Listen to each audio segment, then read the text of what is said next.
Sir, thank you very much, sir.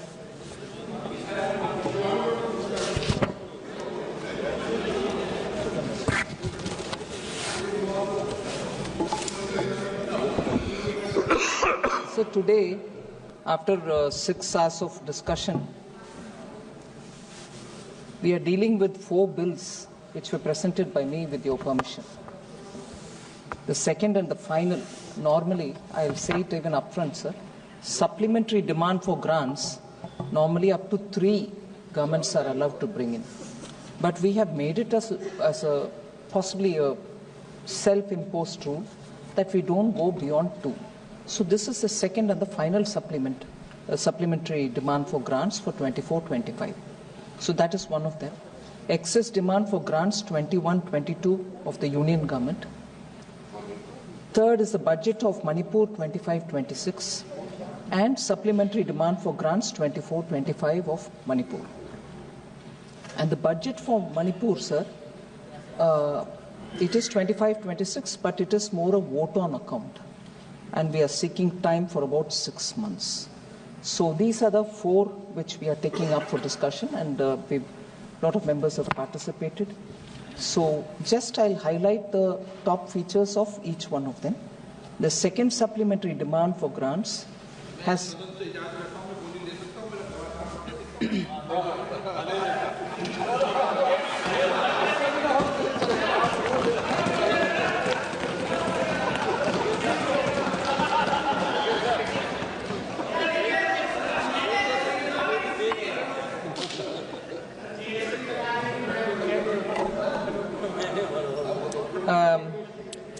so the second supplementary demand for grants has 52 demands and 3 appropriations, sir, and the 3 appropriations pertain to Supreme Court of India, repayment of debt, and also for Department of Space.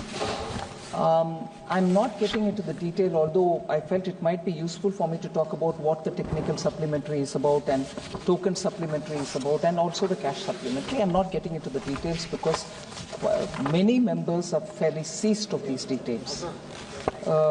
So the final supplementary, the second and the final supplementary demand for grants is being sought, the authorization is being sought for gross additional expenditure of about 6.79 lakh crores. I know Honorable Member N.K. Premichandranji has raised a question on it. I will duly in time answer it. So the net cash outgo on the cash supplementary is about 51,463 crores. The technical supplementary is the one on which there was this specific question from Honorable Member N.K. Premichandranji. It's about 6,27,045 crores. These are not new ones. They are matched by savings in various different sections of the same grant, and among the grants within and also recoveries, and therefore they are not new, but they are only moving from one to another, and a token supplementary of 67 lakhs. So there is also a recoupment of contingency fund advance which is of 19,765 crores.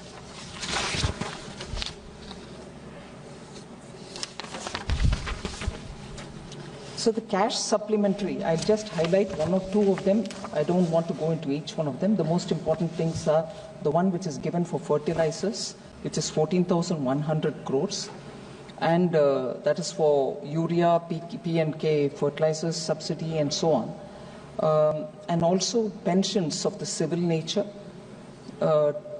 We've already we've arranged for a pre-funding of Unified Pension Scheme Fund of 7,000 crores, because that's going to be effective from 1st April 25-26, but we've even in this year made a provision so that we start with some money in the hand.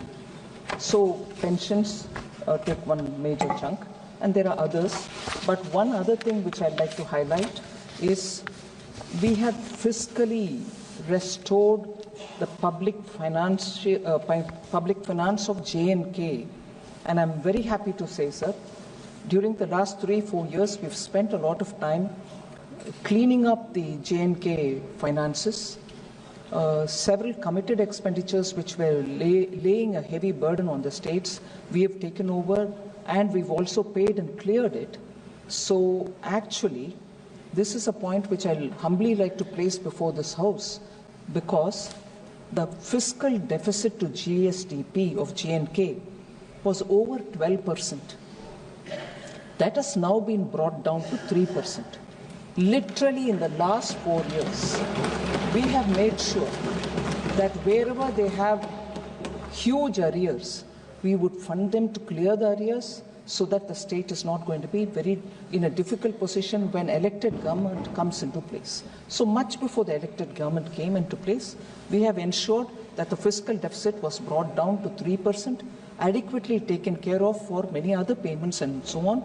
So even now, I would definitely say that we will continuously support this Jammu and Kashmir to make sure the UT government will focus on development-related activities and prioritize on them, because we are here to support them.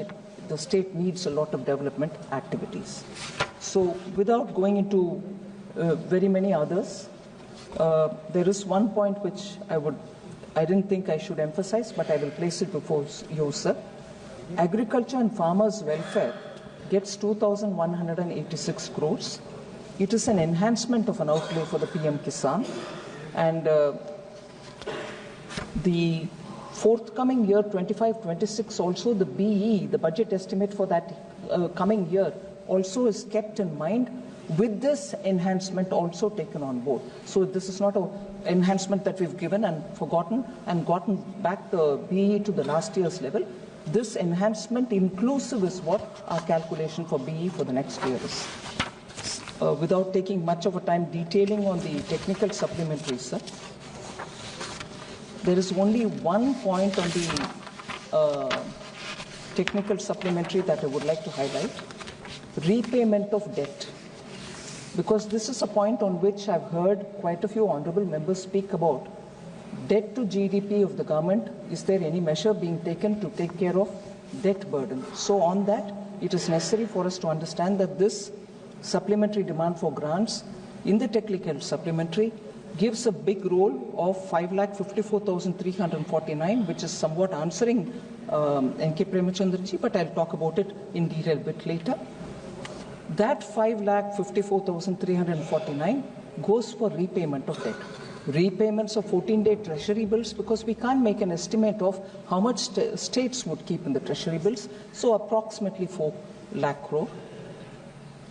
91-day treasury bills, 70,745 crores. But what is more important is advance redemption of high-cost loans, buyback of the G6. For that, 85,159 crores. Essentially, we are removing the high-cost debt from our shoulders by advance redemption in those debts. So it's already gone out. The paying for high-cost loans has already happened. So as a result, in fact, I'm glad to say to this House, I'm sure very many members would have noticed, because we've done this redemption, the borrowing rates for government have all come down. It can be noticed that if market borrowings were to be taken care of, the Government of India borrowings have come down.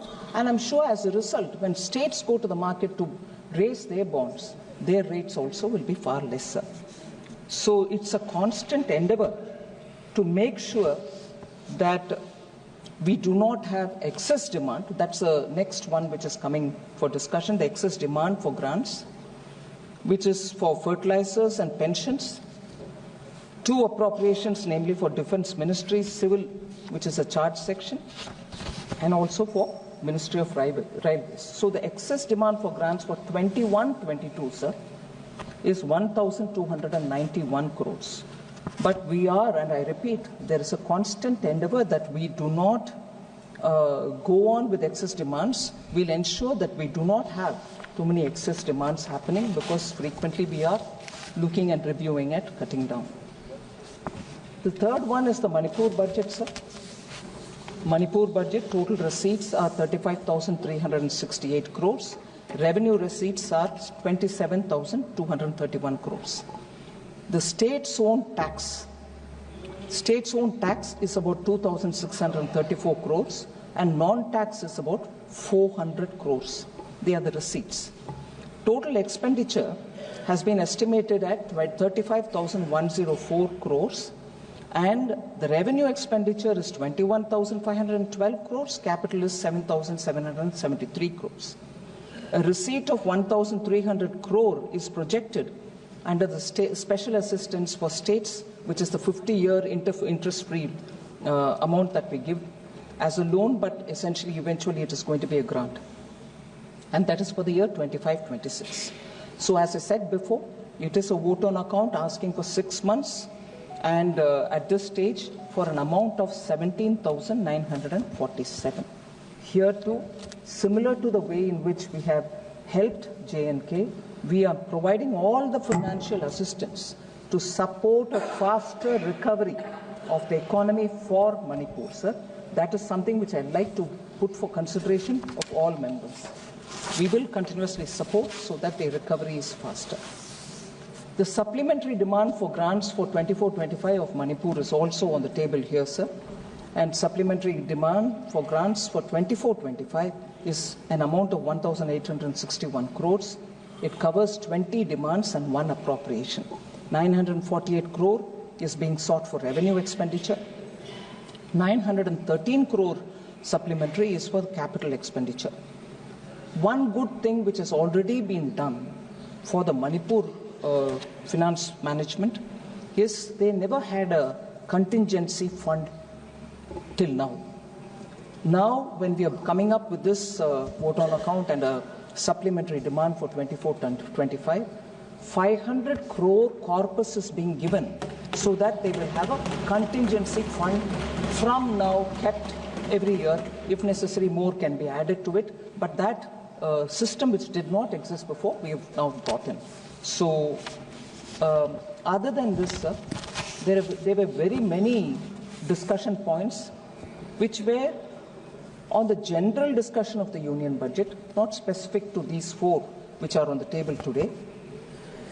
So, beyond this, on the supplementary demand or the vote on account for Manipur, on the content of the budget itself, there's not much more I need to add, but I'll go to the specific issues which some honorable members have raised.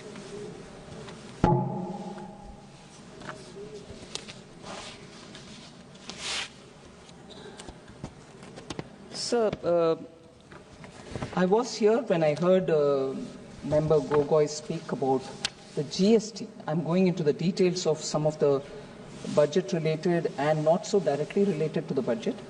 On the GST on temple matters, this has also been answered in several questions in the Parliament, sir. GST is exempted completely for supply of prasad in the temple. And if there are religious ceremonies which are being conducted, even they are totally exempt. Renting out precincts of a religious place meant for general public, owned and managed by entities registered as charitable or religious trusts under Income Tax Act, they are also completely exempt.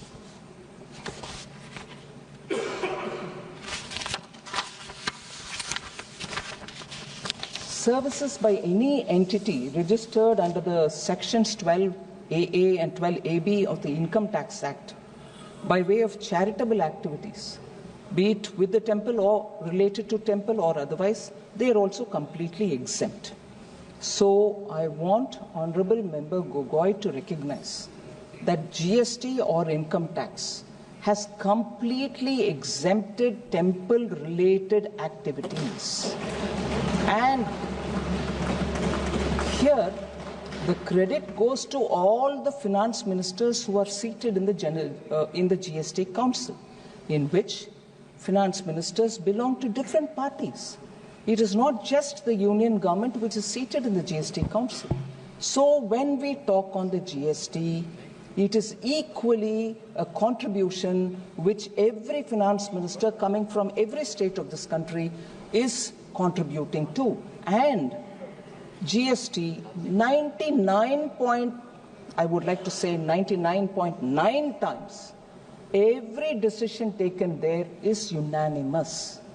And therefore, a decision for temple, only BJP supports, all others have opposed. No, that's not the case. It's clearly looking at the category, revenue position, and revenue foregone, and that which is for public cause, the council takes a call. So I would hesitatingly say, when it comes to GST, please, members, remember it's not just the finance minister of the country, not just the BJP finance ministers, everybody is in the GST council. As much a concern that you have on GST when you talk to me.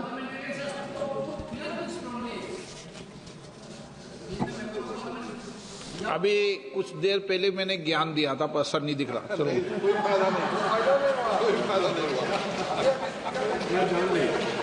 Sir, I'd like to tell you, sir, informed through you, I have no objections for people to raise questions about GST. But when I answer, माननीय मंत्रीगणों से भी अपेक्षा करता हूं कि बैठे-बैठे व्यक्तियों का जवाब नहीं देने लग जाए. So, बार-बार मेरी तरफ क्यों देखते हो? मैं तो कुछ बोलता ही नहीं. सबसे ज्यादा आप ही बोलते हो.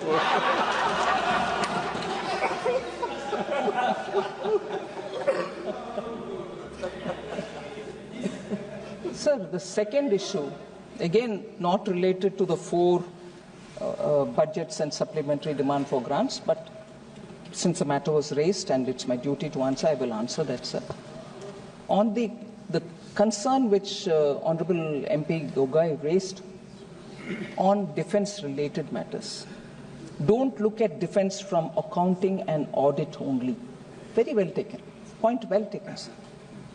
But I find it difficult to accept that a senior member of the Congress party, member of parliament here, has said this to me, and I'll take it in its spirit. But it might be relevant now for me to recall under three different headings. One, about policy inertia and procurement paralysis. So policy inertia and procurement paralysis made a former defense minister say in February 2014, I'm not taking any names, there's no money left. I'm quoting, sir. There's no money left. All major projects have to wait till 1st April. Several Aprils before 2014, nothing was procured. So, but at that time to say there is no fund, because of shortage of funds, I cannot procure anything. So that was the state of affairs then. Second, delays for procurement, sir, is the second category I want to highlight. Army had requested 1.86 lakh bulletproof jackets in 2009. The UPA government never delivered, leaving soldiers vulnerable. Second, in 2012, Army chief at that time warned of alarming ammunition shortages and obsolete air defense system. UPA failed to give anything. Sir, second point. Third, I'm answering that. I'll tell you what we have procured so that you can compare and contrast. Third, sir, the Scorpene submarine project of 2005 was delayed extensively with 0 deliveries by 2014. 10 years. Navy's operational submarine fleet shrunk from 16 to 13 by 2015. Sir, 2014 again. Ammunition reserves were critically low, and the statement by the armed forces was, it is insufficient for even 10-day intensive war scenario. That's how precarious. That's, sir.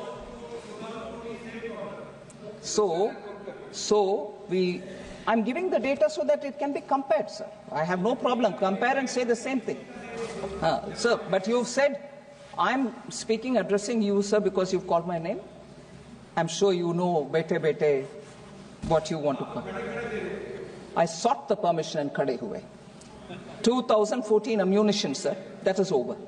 So UPA era, sir, if indecision and also the way in which procurements could not be done because of finances, the scams during UPA era, now I want to contrast. I'll give the data so that it can be compared. What was the number of scams, sir? Augusta Westland, Tata Trucks, Ordnance Factory Board scandal 2008-2009, Rolls-Royce engine scam. All this was happening and there was a freeze. Nothing could be bought or procured for the government. But even with the freeze, scams were happening. You're not procuring, but scams are happening. So money was going to whom? So from that level of indecisiveness for them to compare, sir, I'm giving you the details. When did he run? Under your regime. So from such indecisiveness and import dependency under Prime Minister Modi's leadership, we have now got defense products being exported to over 85 countries, with over 100 companies actively contributing to this growth. Sir, India's defense exports have achieved milestones, increased 30 times over. What was it in 2013-14? 686 crore rupees. Today, that is 23-24, it has touched 21,083 crores of export. So, when we are talking about defense, we are not looking at it as just audit and accounting. Actual progress is happening under Prime Minister's leadership. Okay, sir?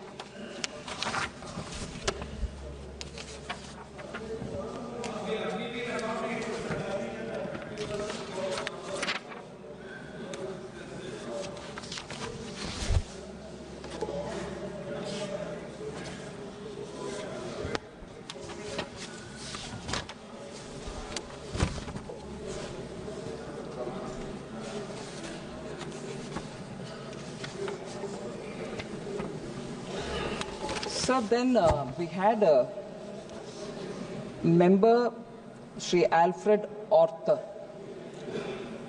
Khan Engam. Pardon me if I'm pronouncing the name wrong. Alfred Khan Engam Arthur.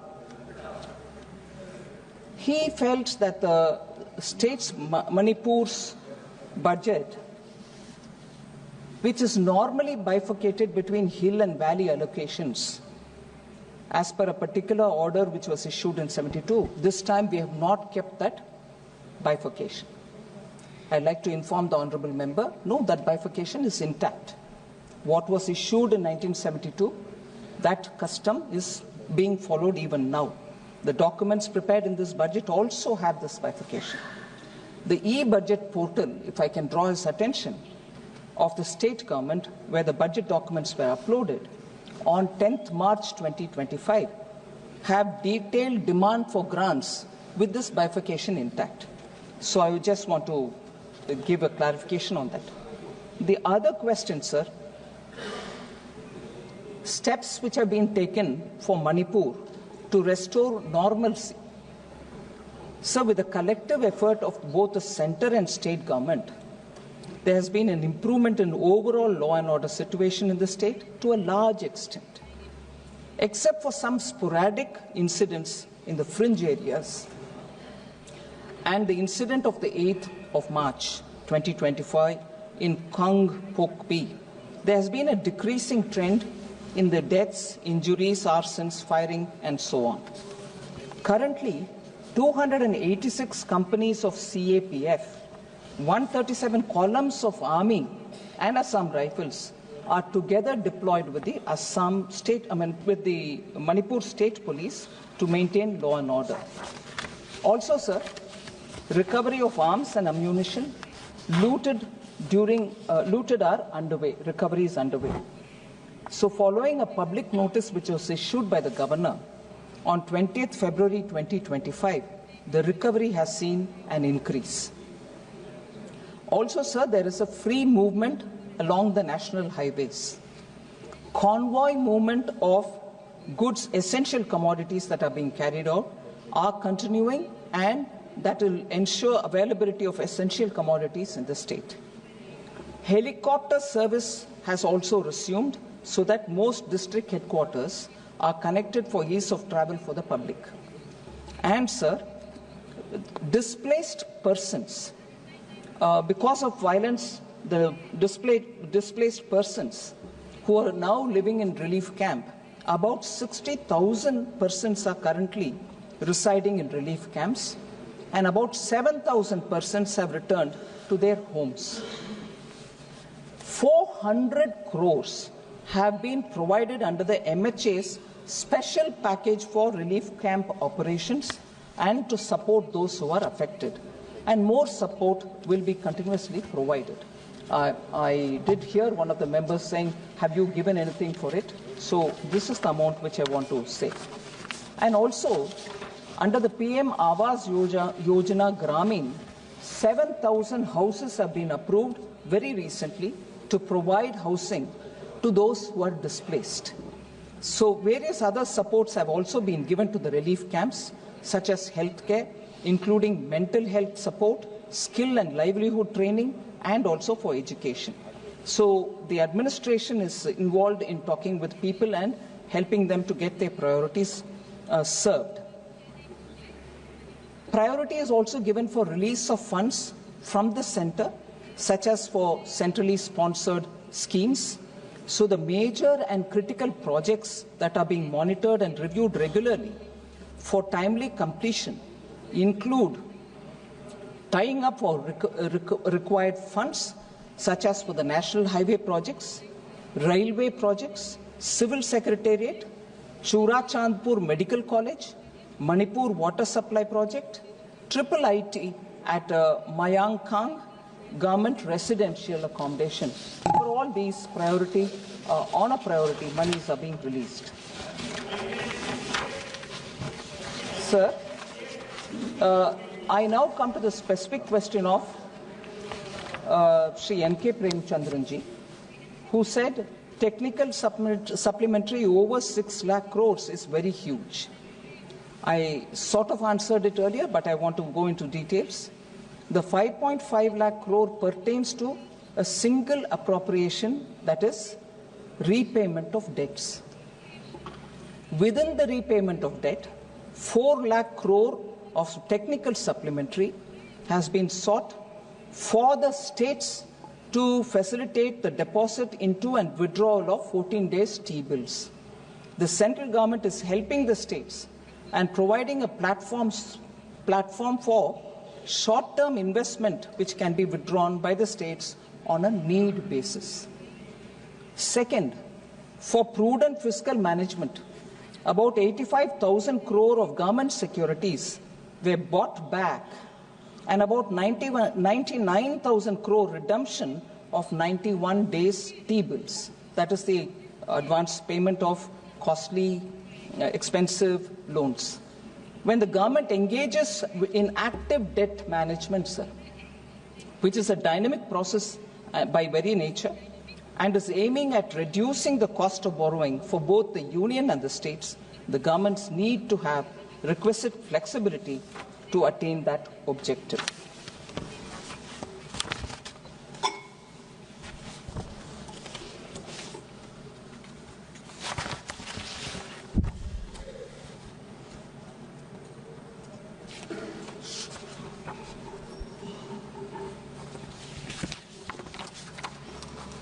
So then there was a member, Arun Nehruji, honorable member, I can see him here also.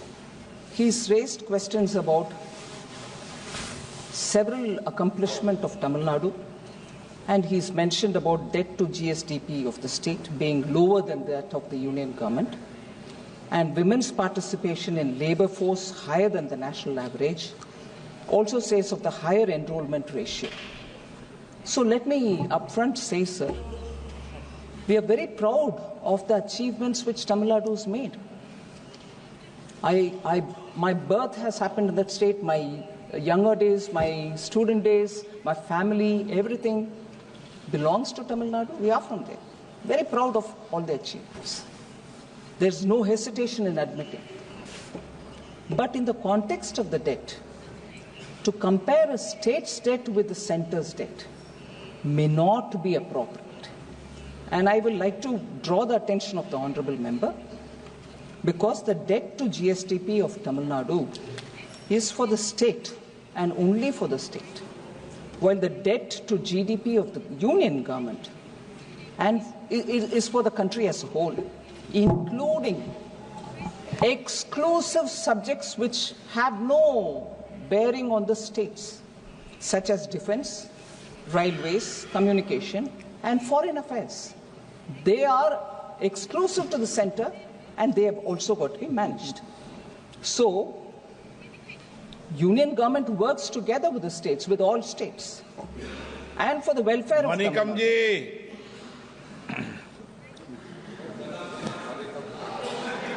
गला नहीं, वो गले में हाथ डाल के बात कर रहे थे. Sir, I like to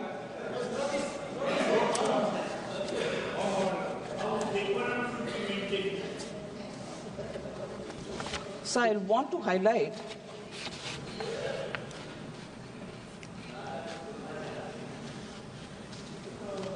the projects that are being taken up for Tamil Nadu.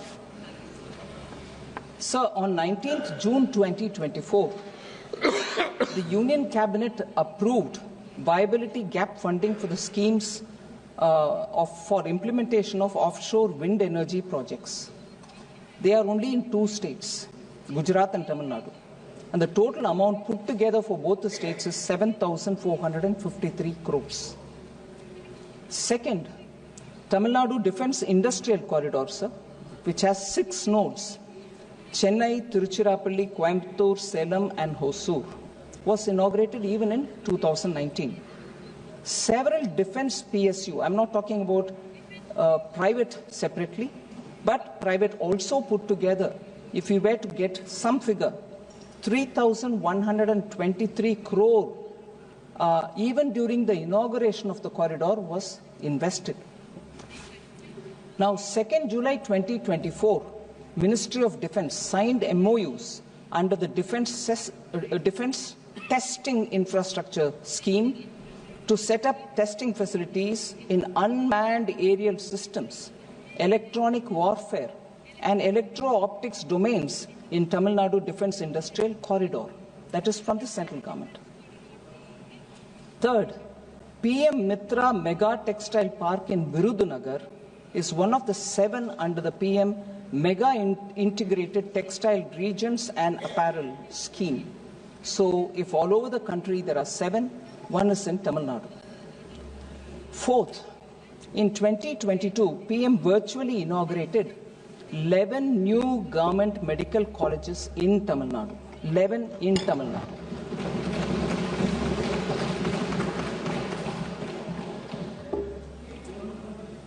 The new colleges.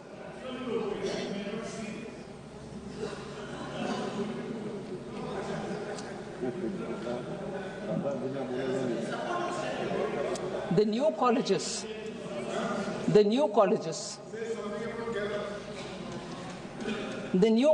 are in Ariyalur, Dindukkal, Kallakurichi, Krishnagiri, Nagapatnam, Namakkal and Ramanathapuram, and in the Nilgiris, Tirupur, Tiruvallur and Virudunagar, and all of them put together will have an intake of 1,450 MBBS students annually, every year.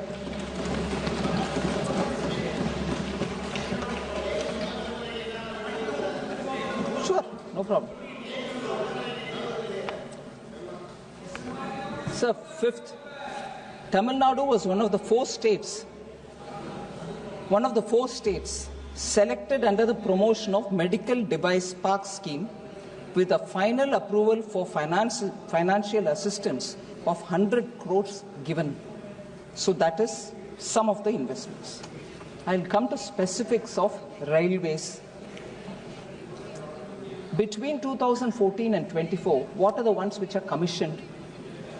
1,302 kilometers of new tracks only in Tamil Nadu.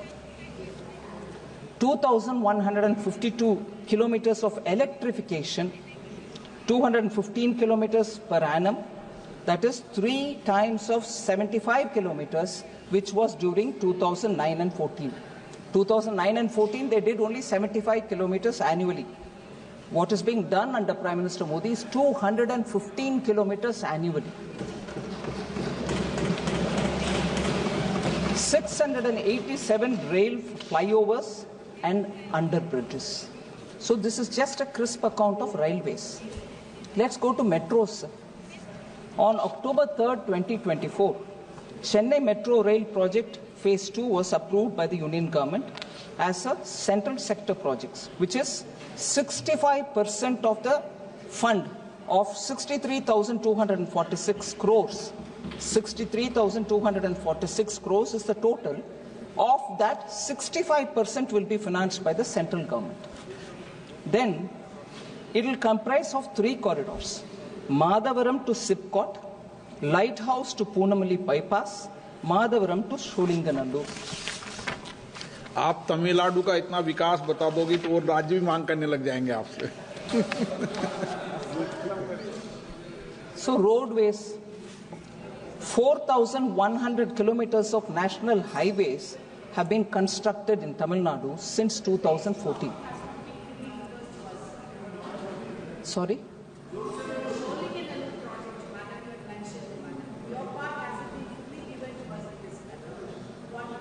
Sure, it won't be denied. It will be given. Roadways, sir. 4,100 kilometers of national highways constructed in Tamil Nadu since 2014. Greenfield corridors being built under the Bharatmala project, sir.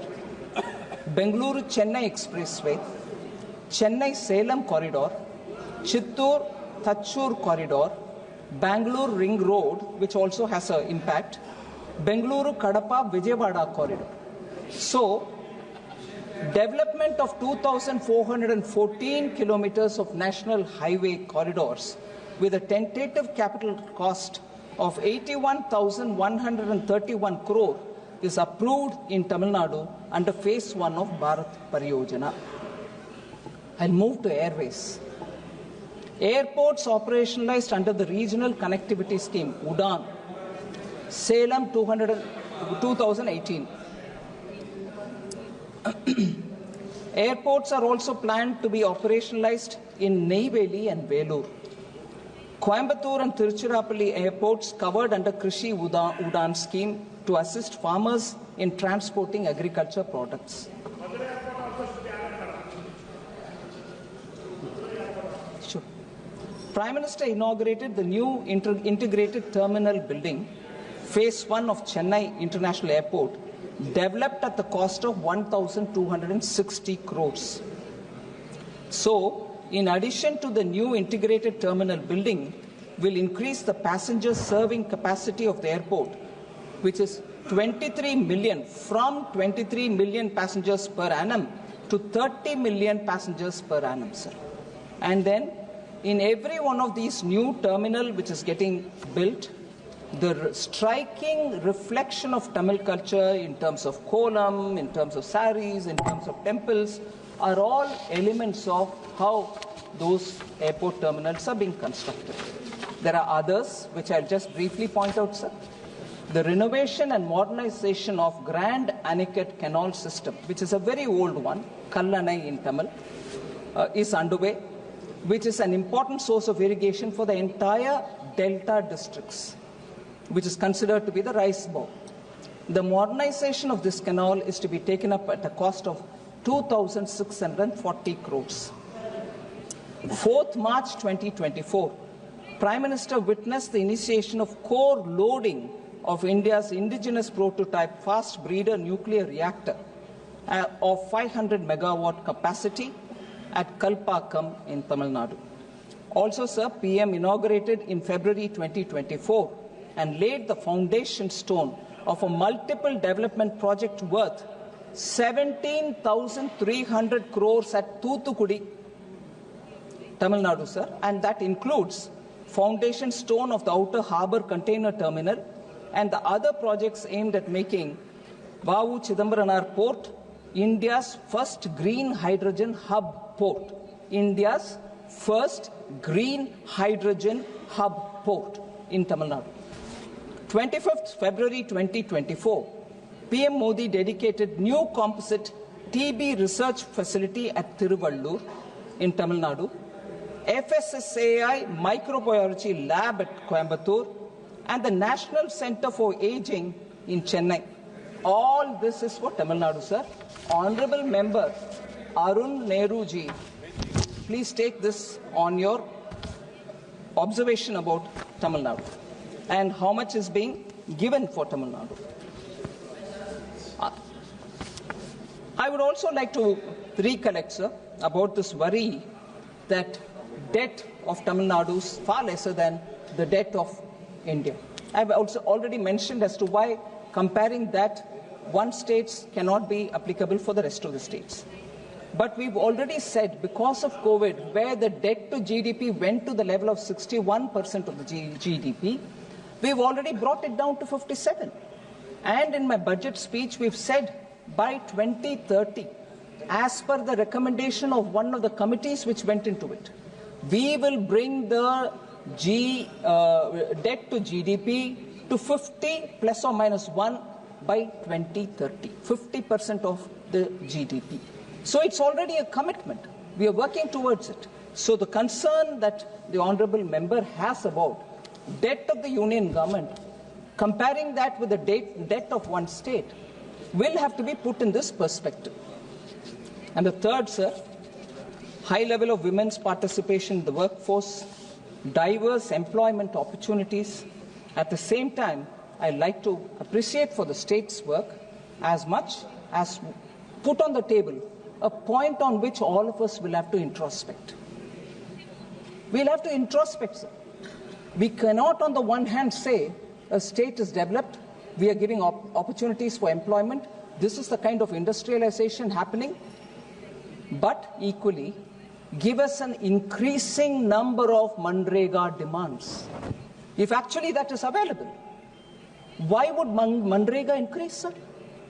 That much which the increase doesn't happen in even states which are not as industrialized, as growing, as forward developing as Tamil Nadu. So I would want to keep that in the discussion mode. So if we are,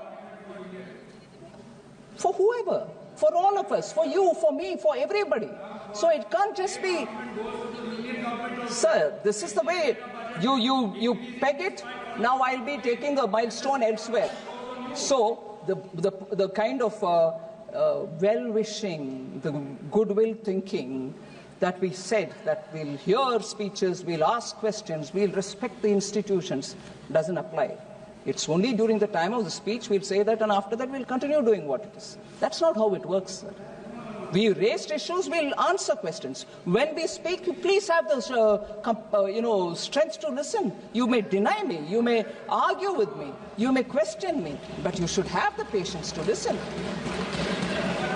So, yes, sure, you've told we'll certainly practice. You think we'll ignore your suggestion? We'll not. But I'd like to be seeing that. So what does that indicate, sir? I'm coming one by one, ma'am. I'm coming one by one. So, sir, we need to have a debate and an understanding that it can't be going both ways. The same argument cannot serve two opposite causes. We need to introspect. We want all states to develop. Goodwill and courtesies be extended. Appreciation on the table. I have no hesitation. But we can't contradict ourselves. So, another point which honourable member raised about the enrollment, increasing enrollment. Very good. Let it be so. Let it be even better. Good wishes.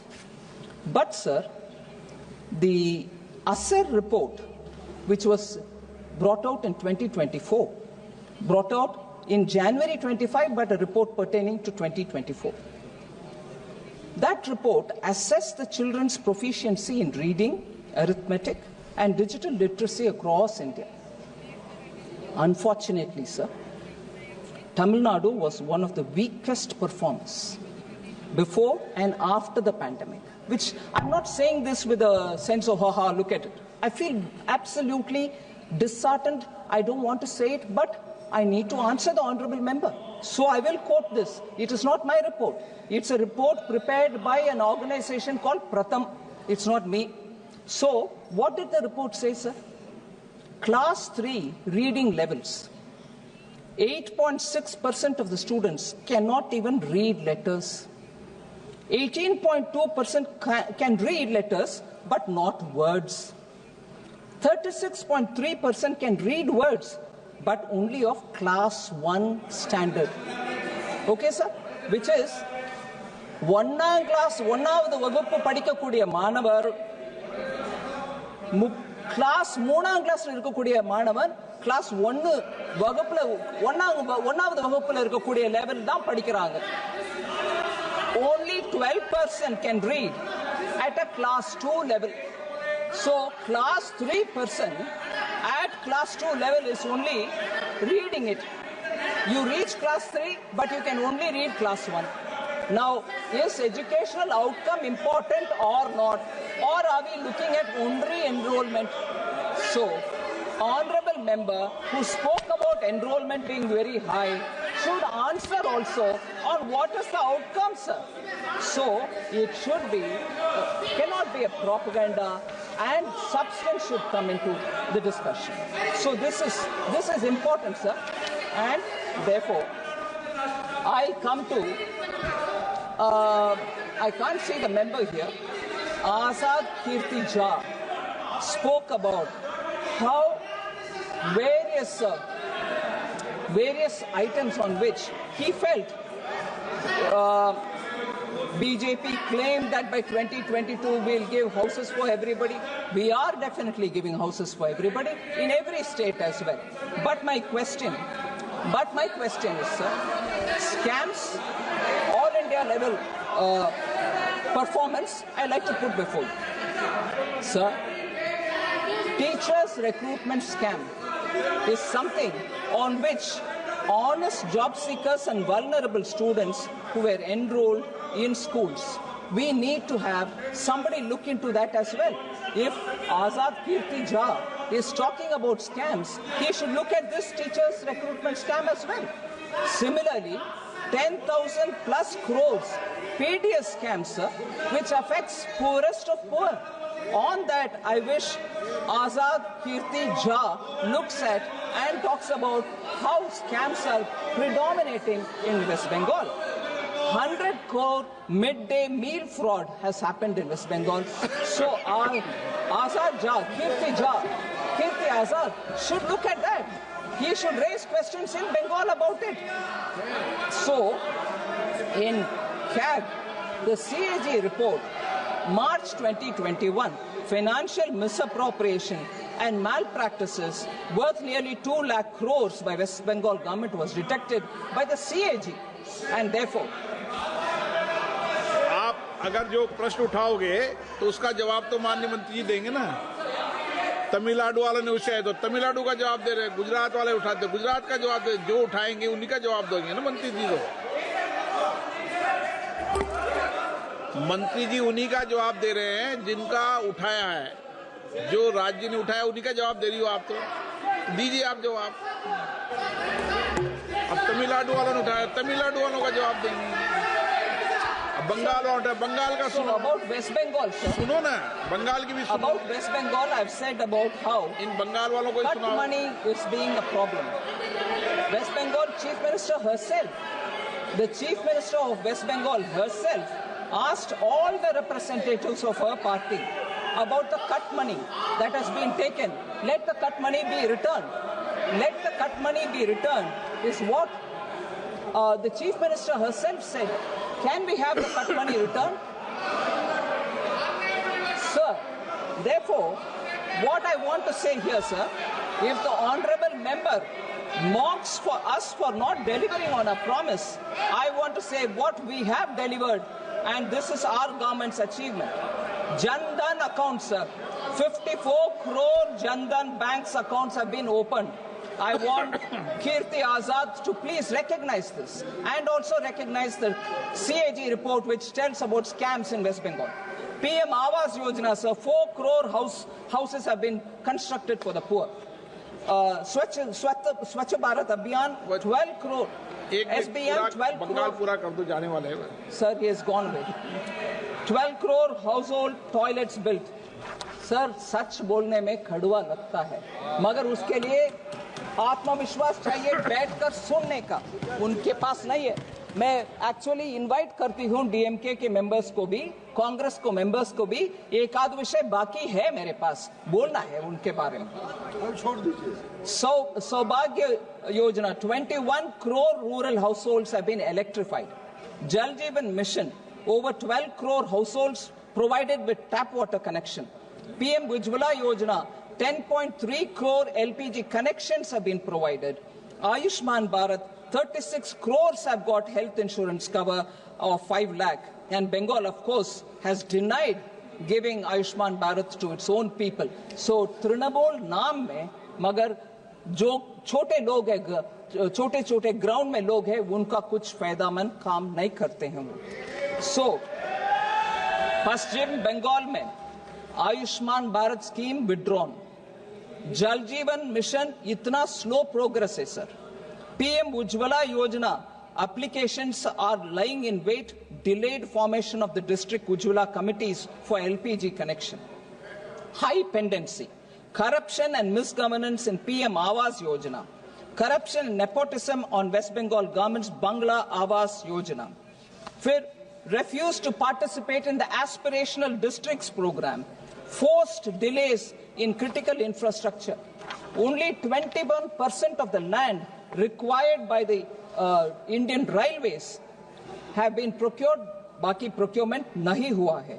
फिर metro projects are also being delayed. 4 of the 5 metro projects are still under construction. So state government में इतने सारे delays, omissions and commissions एक तरफा और दूसरी तरफा इतने सारे scams. So Kirti Azad should probably look into that rather than talk about I am the Vibhishana, I have been sent out of BJP. Actually, sir, I don't know in what context he said. Shri Ram Vibhishan को उनका भाई मानते थे और पूरे लंका में रावण को defeat करने के बाद विभीषण को ही राजा बनाया श्रीलंका को. He didn't say I will rule from Ayodhya.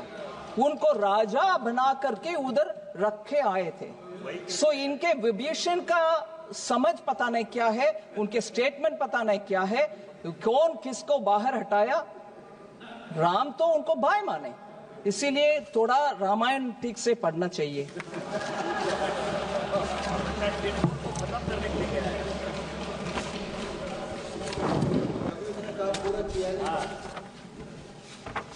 Sir Kerala के बारे में भी बात करने के लिए बोले, एक आध विषय मैं बोलती हूं और लास्ट 2 पॉइंट्स में कहना चाहती हूं सर. पालक्काड इंडस्ट्रियल नोड का अप्रूवल हुआ है. कन्नूर एयरपोर्ट ऑपरेशनलाइज हुआ है आरसीएस उड़ान के तहत. Site clearance for greenfield airport in Kottayam, that's also happened. Metro, India's first water metro was inaugurated by Prime Minister Modi in April 2023. Kochi Metro inaugurated by Prime Minister in 2017. Railways का budget में 3,000 crores Kerala के लिए दिया गया है. 2 Vande Bharat trains have been started.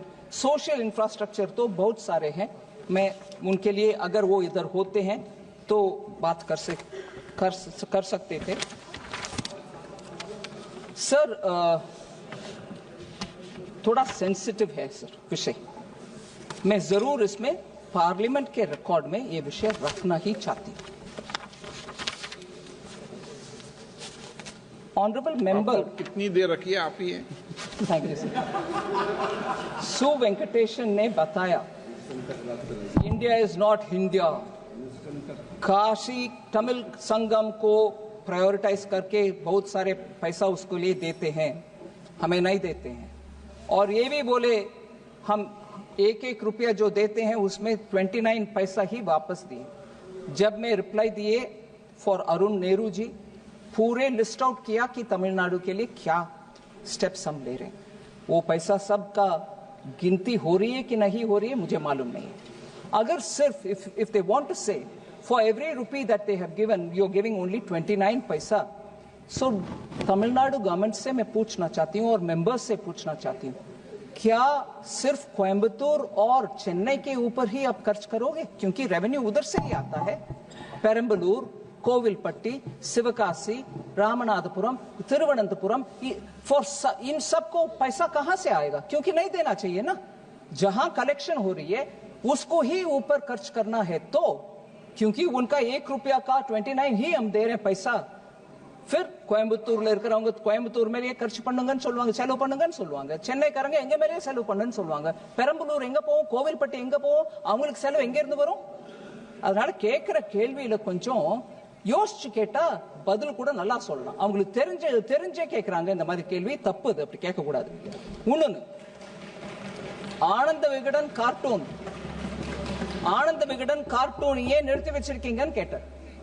நான் சொல்ல விரும்புறேன், இன்னைக்கு காலையில தான் கோகோய் பேசும்போது பிரதமரை மதிக்கணும், நம்ம எல்லாரோட மதிப்பும் வச்சு பேசணும், we should respect the Prime Minister, we should respect every institution, and we should talk like that. He said that.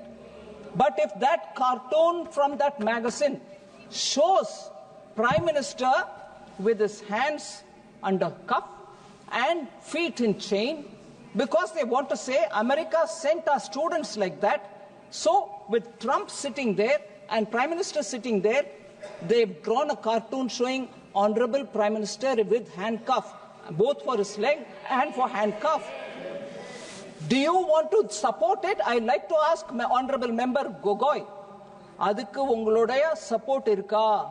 அந்த மாதிரி கார்ட்டூனிங் நீங்க அனுமதிப்பீங்களா? அனுமதிப்பீங்கன்னா ஏன் இன்னைக்கு காலையில அப்படி பேசுனீங்க? பிரதமருக்கு மரியாதை கொடுக்கணும், நம்ம எல்லாரும் ஒருத்தருக்கு ஒருத்தர் மரியாதை கொடுக்கணும், ஏன் சொன்னீங்க அப்படி? Are you being hypocritical? You want to say it here, but when the cartoon is done about honorable Prime Minister, do you want all of us to sit and watch it? Certainly action will be taken, and I'm happy Ananda Vigadan's cartoon was pulled up. And for that you have sympathy. Honorable Member Su Venkateshan from Madurai should answer this question.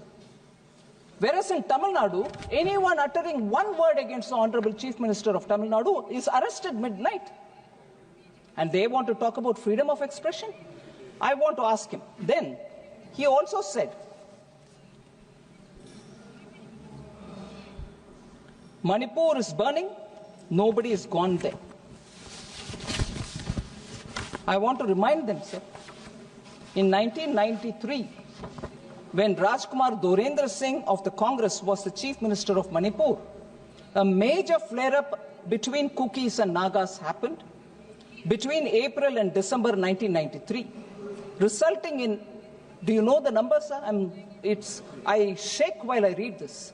750 deaths and destruction of around 350 villages happened in Manipur. At that time, the Prime Minister was P V Narsimha Rao and the Home Minister was Shankarrao Chavan. They did not even participate in the parliamentary debates. So where was Gogoi that time? Where was the Congress party that time? Did they ask them to come and speak? Did they ask them to go to Manipur? No. Similarly, sir, when a motion for president rule was moved in Rajya Sabha for Manipur in February 1994, it was the Minister of State for Home, P M Sayeed, who responded, not the Prime Minister, not the Home Minister. And even at the peak of the violence in August 1993, it was the Minister of State for Home Affairs, Rajesh Pilot, who addressed the Parliament. Written records of the Rajya Sabha show that while demanding president rule in the violence-ridden state, Honorable Member Sushma Swaraj of the BJP did not press for the Prime Minister's reply or presence. That was how we in the opposition respected the ruling party in sensitive matters. And look at the way they go on repeating. And this despite when the violence happened, when people were in camps, Honorable Home Minister Amit Shah ji went there, spent 3 nights. And after that, I can't say MOS home, Nityanand Rai ji stayed there for 3 months. Nityanand ji, ab 3 mahine lagatar udri the na? 24 din tak.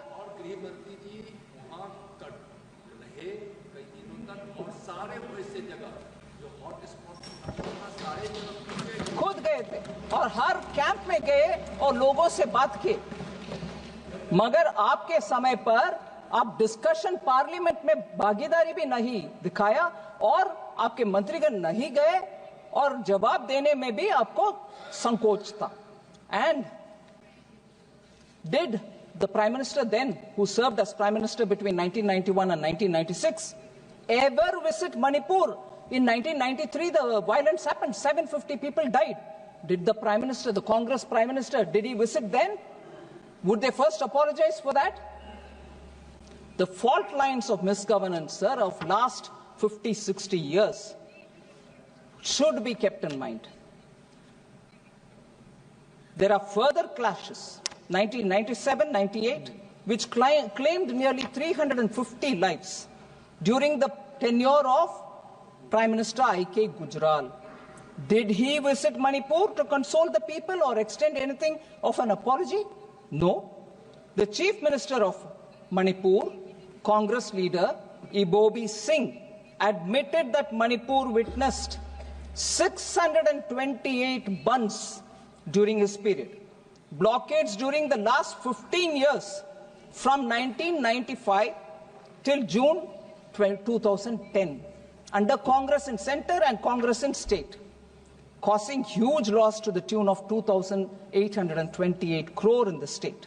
So the possible worst blockade in Manipur happened in 2011, lasting over 120 days, causing severe shortages of essential commodities. Petrol prices were beyond 200 per litre. LPG costed 2,000 rupees per cylinder, and this was during their time, both in Manipur and in the central government. So with this kind of a neglect, I hope Congress party doesn't speak about Manipur as to who's witnessing, who's going, who's not.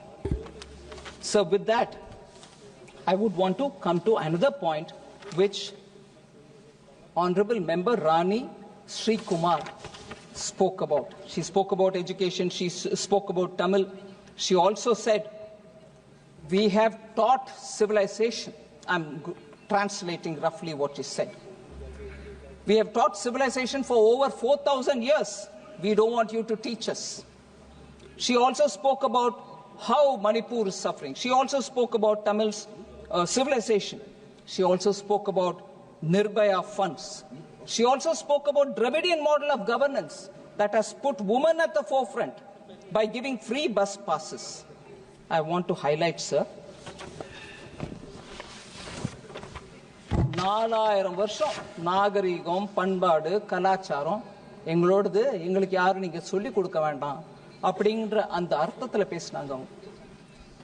4000 ஆண்டு நாகரிகம் இருக்கக்கூடிய அதே தமிழ்நாட்டுல இவங்களை சேர்ந்தவங்க March 1989ல சட்டசபையில இந்த state assembly in March 1989 நாகரிகம், பெண் உரிமை, ஃப்ரீ பஸ் பாஸ் கொடுத்துட்டு அப்படி சொன்னவங்க ஜெயலலிதா அம்மையார் அவர்களுடைய புடவையை பிடிச்சு இழுத்தவங்க இவங்க. I wish they were here. They would have shouted at me saying, how dare you talk about it? It is a truth. So 4,000 years of civilization about which I am proud. All of us are proud about it. But the honorable member tells us, you don't give me any lectures on that. We are the ones who taught the world what civilization values are. Is this event in March 1989, a lady member of the House whose sari was pulled by one of their members, I'm not naming anybody, was that Nagarigam? Was that Panbade? Was that Kalacharam? So she doesn't want us to teach, honorable member doesn't want us to teach her Kalacharam, but that's the Kalacharam of the Dravidian model. Free bus pass கொடுத்தா மாத்திரம் போராது, பெண்களை அவமதிக்காம இருக்கிறது முக்கியம். அது நீங்க பண்ணல. அதே மாதிரி திஸ் இஸ் ஒரு பொண்ணு. ரெண்டாவது பொண்ணு, சென்னை அண்ணா university Horrible rape happened in the campus in December 23. What response has the state government given till today? அவளும் ஒரு பெண் தான். அதுவும் நாகரிகத்துக்கு எதிர்மறையா இருக்கக்கூடிய விஷயம். அதுல நீங்க என்ன யாருக்கு உபதேசம் பண்ணாதீங்கன்னு சொல்றீங்க? மூணாவது, அதுவும் ஒரு பெண், 9 வயசு குழந்தை. அவங்கள பாலியல் வன்முறைக்கு, sexual assault on a 9-year-old school child in Trichy.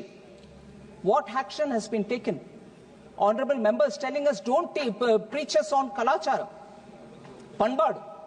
Is that the Dravidian model? Fourth woman, sir. 22-year-old woman was gang raped near a home in Tanjavur last year. So under the Dravidian model DMK government, these are the cases of women who are all suffering. A woman who was in the assembly, whose sari was pulled, and rape cases. Besides this, the law and order in Tamil Nadu is in such pathetic state that in Kallakurchi, 68 people died drinking spurious liquor. Not much of an action has been taken in that. 28 cases of honor killing. Tamil sollanona mana kolai, anava kolai. So we hear Dravidian model telling us samatvam, we are the ones who teach equality. Different castes, girl and boy getting married, people are hacked in the middle of the road. 28 cases of honor killing has happened in Tamil Nadu. That's the Dravidian model. And they are telling us, don't preach to us. Another one, last case, sir, I'd like to say, enough amount of drug violence is happening. Women are crying. My children are taking to drugs. Nobody is doing anything. We don't know what is happening. Sons are killing mothers because they are not giving for buying drugs. What action has been taken? On the contrary, I'm not naming anybody. One particular individual who has been arrested for deep drug smuggling has been associated with one of the prominent families. No answer comes from DMK on that. So that's important for us to remember. And all these affection, love, emotion for the language Tamil, sir. Education Minister, who spoke the truth about how they were ready to sign the MOU, and then they changed their mind in the pretext of 3-language formula is not suitable for us, we don't want it, but you are imposing Hindi. I have lived in a Tamil Nadu where Hindi and Sanskrit, if you learn, you are targeted. They can say anything. My lived experience, I'm saying. But more important, sir, they wanted Honorable Minister Dharmendra Pradhan to apologize because he said it is uncivilized. He probably said the way in which you're protesting is uncivilized. But never mind, they said, you're not only telling us, but you're telling the entire Tamil public, which he did not. But they made him say, I'll take back my word. But I want to ask in all humility, there is an eminent leader who spoke about Tamil. I do not want to name him, but the moment I read the passages, anyone with a small, faint familiarity with Tamil will know who I'm speaking about. So, when this person speaks about Tamil, and much horribly, there's no objection. On the contrary, they would keep his photo. They will also say he is our Dravidian icon. I want to read that here, sir. He says, and I quote, and this was published in a magazine called Vidudalai on 27th November 1943. What does he say? And I will give you a brief translation afterwards. He says, Tamil padithal pichai kuda kadakad. That one line is enough, sir, but I will read the passage. What does it mean? If you learn Tamil, even bhiksha, meaning a beggar cannot also survive. You won't get even alms, meaning you won't even get anyone giving you dhan. Tamil படித்தால் பிச்சை கூட கிடைக்காது. தமிழ் படித்தது பிச்சை எடுப்பதை தவிர வேற உயிர் வாழ ஒன்றுக்கும் பயன்படவில்லை என்பதோடு இதற்காக செலவு செய்த காலத்தை வேறு துறையில் செலவிட்டால் வாழ்வில் பயன் ஏற்பட்டிருக்கும் என்பதை 100 ஆண்டுகளுக்கு முன்பே தமிழ் கற்ற ஒரு அனுபவ புலவர் பாடியுள்ளார். He says that. He says, if you had spent that time learning Tamil for learning something else, you would have had some kind of meaningful thing in your hand to lead your life. Instead of that, why are you learning Tamil? The person who said this, quoting a poet who lived 100 years ago, you're keeping a picture in your offices, in your everywhere, on your desks, and you're worshipping him. But you wanted Dharmendra Pradhan to what he hadn't said, you wanted him to apologize. Sir, even worse. He said in an uncivil way, these MPs are protesting. You wanted him to withdraw that statement. All right, Dharmendra withdrew. But here is that elderly man saying, again I read it, sir. This was published in a magazine called Tughlaq during their Golden Jubilee edition between 1970 to 2019. It was published in 2019. இந்த தமிழ் மொழியானது காட்டுமிராண்டி மொழி என்று நான் ஏன் சொல்கிறேன்? I'll translate that line, sir. You will understand why I'm reading it here. My mother tongue Tamil. I'm reading this. It really makes me feel angry. But I will tell you. இந்த தமிழ் மொழியானது காட்டுமிராண்டி மொழி என்று நான் ஏன் சொல்லுகிறேன்? He asks a question right at the beginning. He says, why am I saying that Tamil is a barbaric language? He says this. Why am I saying that Tamil is a barbaric language? எதனால் சொல்கிறேன் என்று இன்று கோபித்துக் கொள்ளும் யோகியர்கள் ஒருவர் கூட சிந்தித்து பேசுவதில்லை. வாய் இருக்கிறது என்று எதையாவது பேசி வயிறை வளர்ப்போம் என்பதை தவிர அறிவையோ மானத்தையோ ஒழுக்கத்தையோ பற்றி சிறிது கூட சிந்திக்காமலே பேசி வருகிறார்கள். இப்படிப்பட்ட இவர்கள் போக்குப்படியே சிந்தித்தாலும் தமிழ் மொழி 3000 இருந்து 4000 ஆண்டுகளுக்கு முந்தி ஏற்பட்ட மொழி என்பதை தமிழன் பெருமைக்கு ஒரு சாதனமாய் கொண்டு பேசுகிறார்கள். நானும் தமிழ் காட்டுமிராண்டி மொழி என்பதற்கு அதையே தான் முக்கியமாக காரணமாக சொல்லுகிறேன். அன்று இருந்த மக்களின் நிலை என்ன? அவன் சிவனாகட்டும், அகஸ்தியனாகட்டும், பாணினியாகட்டும் மற்றும் எவன்தான் ஆகட்டும், இவன்களை பற்றி தெரிந்து கொள்ள உனக்கு புத்தி இல்லாவிட்டால் நீ தமிழை பற்றி பேசும் தகுதி உடையவனா? உனக்கு வாய் இருக்கிறதா? Sir, the brief summary translation of this is, he says, for the very reason that you're telling that Tamil is 3,000 to 4,000 year old language, I'm using the same reasons to say that it is a barbaric language. This elderly man says, who they worship every morning, afternoon, evening. I'm not even taking his name. And he says it is a barbaric language for the very reason for which you say 3,000 year old language, we are ancient, we are the oldest. But he says for those very reasons Tamil is a barbaric language. He says, do you know how they lived at that time? Do you know what kind of life these people led? Without even studying about that, you want to say Tamil is a great language, it's an old language, it is an ancient language, this is very, very traditional, and all that. Tamil is a barbaric language, he concludes. Sir, for just saying your protests are uncivil, they made the education minister to withdraw their statement, his statement. When a man repeatedly says Tamil is a barbaric language, Katumirandi Bashai, look at the hypocrisy. They keep his photo in every room. I'm sure even in the parliament office of that party, his photo is there. They garland him and they worship him and they say he is the icon of Dravidian movement. But he said Tamil is Katumirandi Bashai. So, sir, I'm saying unbelievable that this person is worshipped, but our poor Dharmendra Pradhan just said don't do uncivil protest. He is being accused.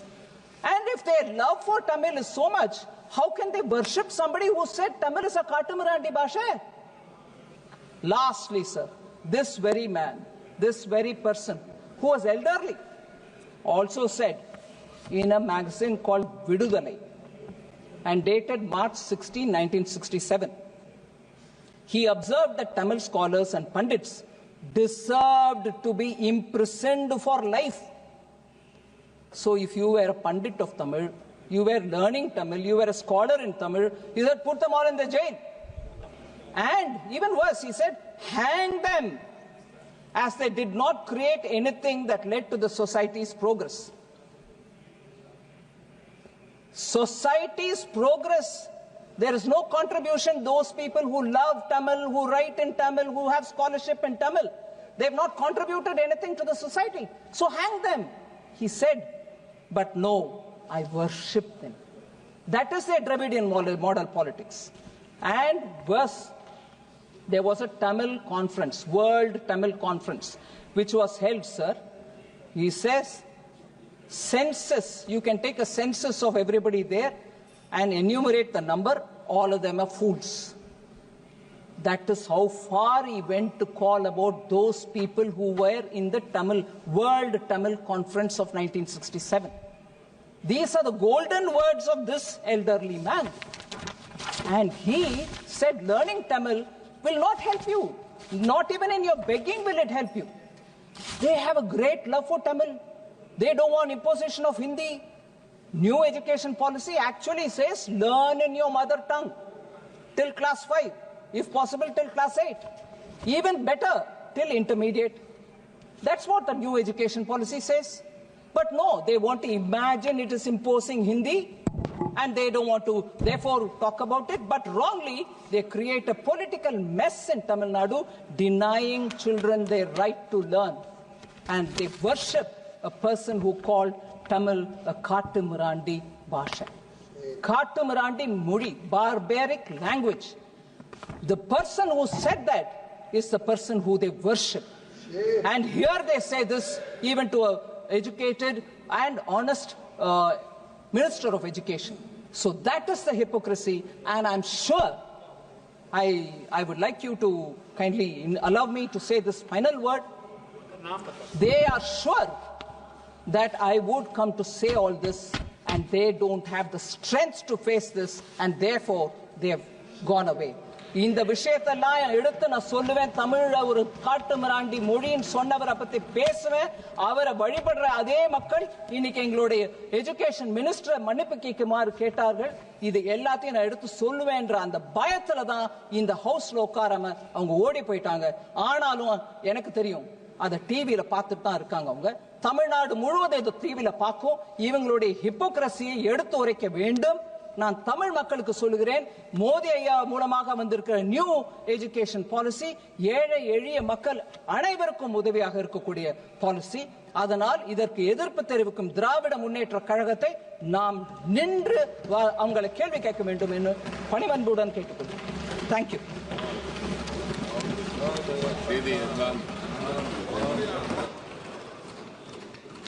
अब मैं वर्ष 24-25 के लिए मणिपुर राज्य की संबंधी अनुदानों की अनुपूरक मांगों को सभा के मतदान के लिए रखता हूं।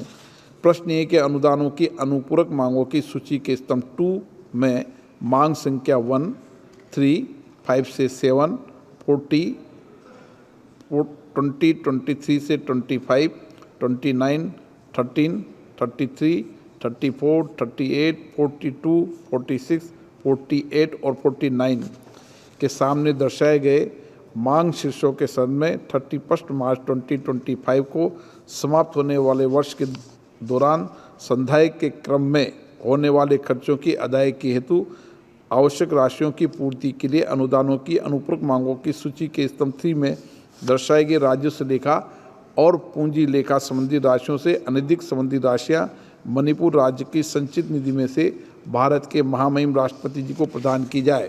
जो सदस्य इसके पक्ष में हाँ कहें, जो सदस्य विरोध में ना कहें।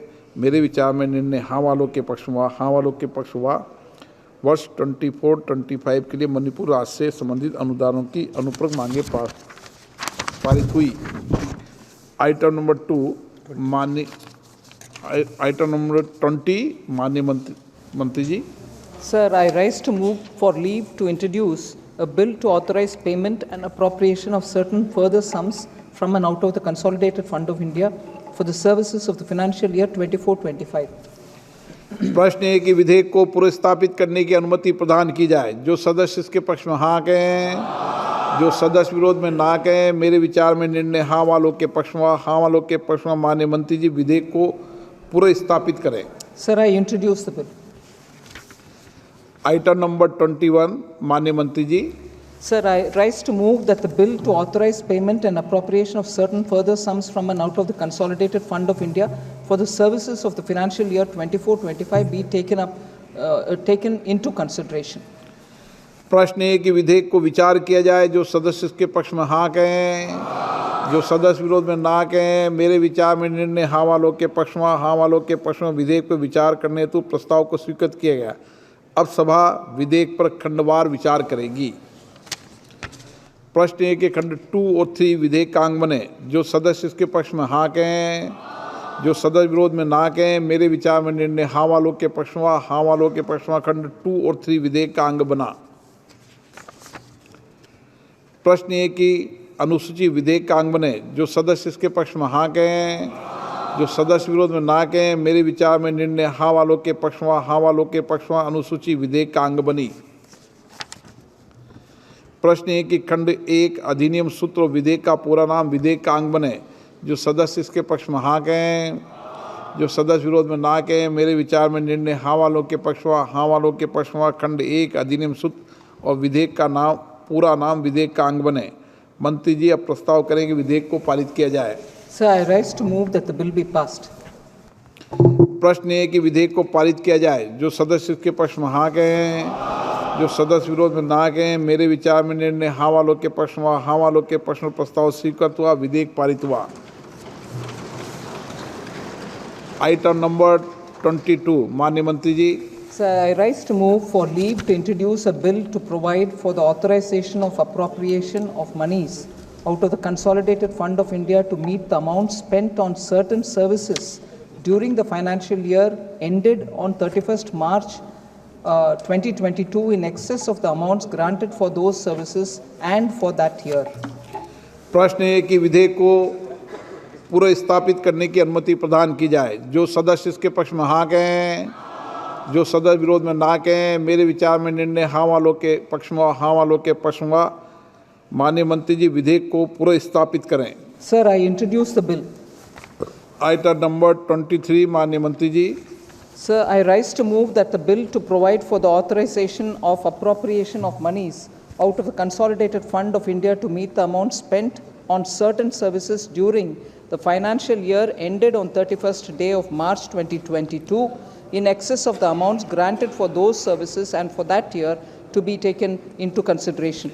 प्रश्न है कि विधेयक पर विचार किया जाए। जो सदस्य इसके पक्ष में हाँ कहें, जो सदस्य विरोध में ना कहें। मेरे विचार में निर्णय हाँ वालों के पक्ष में, हाँ वालों के पक्ष में। विधेयक पर विचार करने तो प्रस्ताव को स्वीकृत किया है।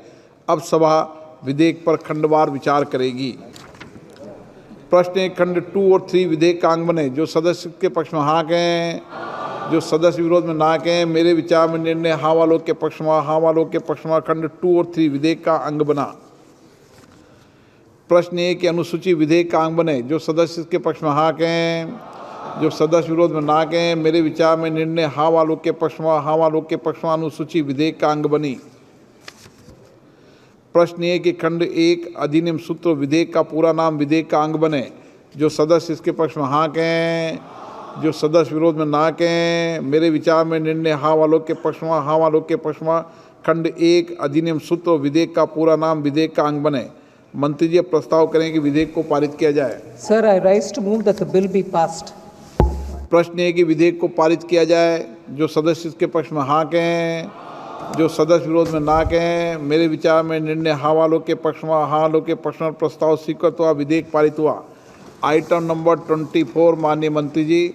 Sir, I rise to move for leave to introduce a bill to provide for the withdrawal of certain sums from and out of the Consolidated Fund of the State of Manipur for the services of a part of the financial year 25-26. प्रश्न है कि विधेयक को पूरा स्थापित करने की अनुमति प्रदान की जाए। जो सदस्य इसके पक्ष में हाँ कहें, जो सदस्य विरोध में ना कहें। मेरे विचार में निर्णय हम आलोक के पक्ष में, हम आलोक के पक्ष में माननीय मंत्री जी विधेयक को पुनर्स्थापित करें। Sir, I introduce the bill. Item number 25 माननीय मंत्री जी। Sir, I rise to move that the bill to provide for the withdrawal of certain sums from and out of the consolidated fund of the state of Manipur for the services of a part of the financial year 25-26 be taken into consideration. प्रश्न है कि विधेयक पर विचार किया जाए। जो सदस्य इसके पक्ष में हाँ कहें, जो सदस्य विरोध में ना कहें। मेरे विचार में निर्णय हम आलोक के पक्ष में, हम आलोक के पक्ष में विधेयक पर विचार करने हेतु प्रस्ताव को स्वीकृत किया गया। अब सभा विधेयक पर खंडवार विचार करेगी। प्रश्न है खंड 2 से 4 विधेयक का अंग बने। जो सदस्य इसके पक्ष में हाँ कहें, जो सदस्य विरोध में ना कहें। मेरे विचार में निर्णय हम आलोक के पक्ष में, हम आलोक के पक्ष में खंड 2 से 4 विधेयक का अंग बना। प्रश्न ये कि अनुसूची विधेयक का अंग बने। जो सदस्य इसके पक्ष में हाँ कहें, जो सदस्य विरोध में ना कहें। मेरे विचार में निर्णय हम आलोक के पक्ष में, हम आलोक के पक्ष में अनुसूची विधेयक का अंग बनी। प्रश्न ये कि खंड 1 अधिनियम सूत्र और विधेयक का पूरा नाम विधेयक का अंग बने। जो सदस्य इसके पक्ष में हाँ कहें, जो सदस्य विरोध में ना कहें। मेरे विचार में निर्णय हम आलोक के पक्ष में, हाँ आलोक के पक्ष में खंड 1 अधिनियम सूत्र और विधेयक का पूरा नाम विधेयक का अंग बने। मंत्री जी अब प्रस्ताव करें कि विधेयक को पारित किया जाए। Sir, I rise to move that the bill be passed. प्रश्न ये कि विधेयक को पारित किया जाए। जो सदस्य इसके पक्ष में हाँ कहें, जो सदस्य विरोध में ना कहें। मेरे विचार में निर्णय हाँ वालों के पक्ष में, हाँ वालों के पक्ष में प्रस्ताव स्वीकृत हुआ, विधेयक पारित हुआ। आइटम नंबर 26 माननीय मंत्री जी। Sir, I rise to move for leave to introduce a bill to authorize payment and appropriation of certain further sums from and out of the consolidated fund of the state of Manipur for the services of the financial year 24-25. प्रश्न है कि विधेयक को पुनर्स्थापित करने की अनुमति प्रदान की जाए। जो सदस्य के पक्ष में हाँ कहें, जो सदस्य विरोध में ना कहें। मेरे विचार में निर्णय हाँ वालों के पक्ष में, हाँ वालों के पक्ष में माननीय मंत्री जी विधेयक को पुनर्स्थापित करें। Sir, I introduce the bill. Item number 27 माननीय मंत्री जी। Sir, I rise to move that the bill to authorize payment and appropriation of certain further sums from and out of the consolidated fund of the state of Manipur for the services of the financial year 24-25 be taken into consideration.